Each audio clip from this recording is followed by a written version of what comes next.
carbon neutrality and CO2 footprint of products is one of the most demanding challenges for the automotive industry.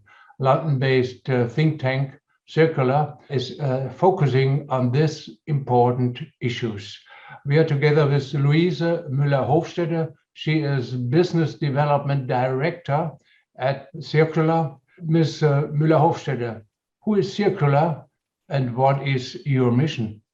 Circulor is a software business, and we developed a supply chain solution that enables our customers to track raw materials as it undergoes various steps in the value chain. And customers like Volvo, Daimler, Boeing, Polestar, LG Energy Solutions, CATL already reveal that we have a very strong focus on the automotive industry. And they are all using Circulor's platform for two reasons.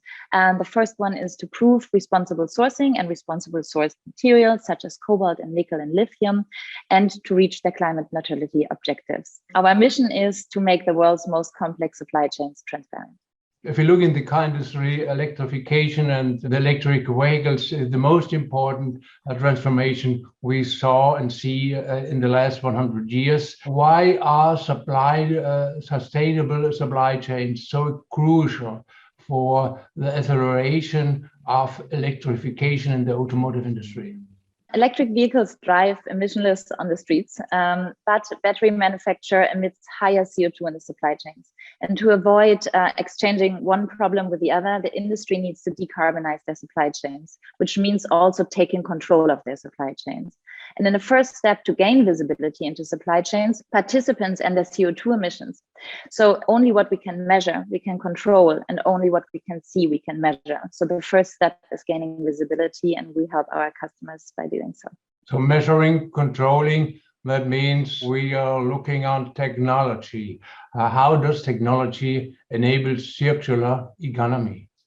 Yeah, I think there are two main reasons why sustainability and circular economy is currently so heavily discussed and aimed for in the industry. Two reasons. The first one is a very obvious one. The planet needs it, and the planet needs it now. And the second reason is technology is now ready for it. So there are things that can be done which couldn't be done 5 years ago. And I think having that information and those tools now in place, we can gain information from supply chain participants in an anonymized and safe way, and to make the decision, for example, if a battery at its supposedly end of life goes into recycling or into a second life or a stationary application.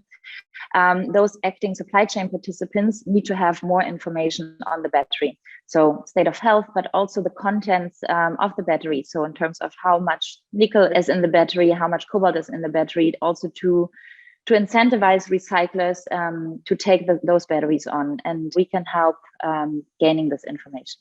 So this was a quick take into the strategy and implementation of CO2 footprint strategies in the car industry, especially with electric vehicles. Luise will be with us at the next Car Symposium and report more on this important issue.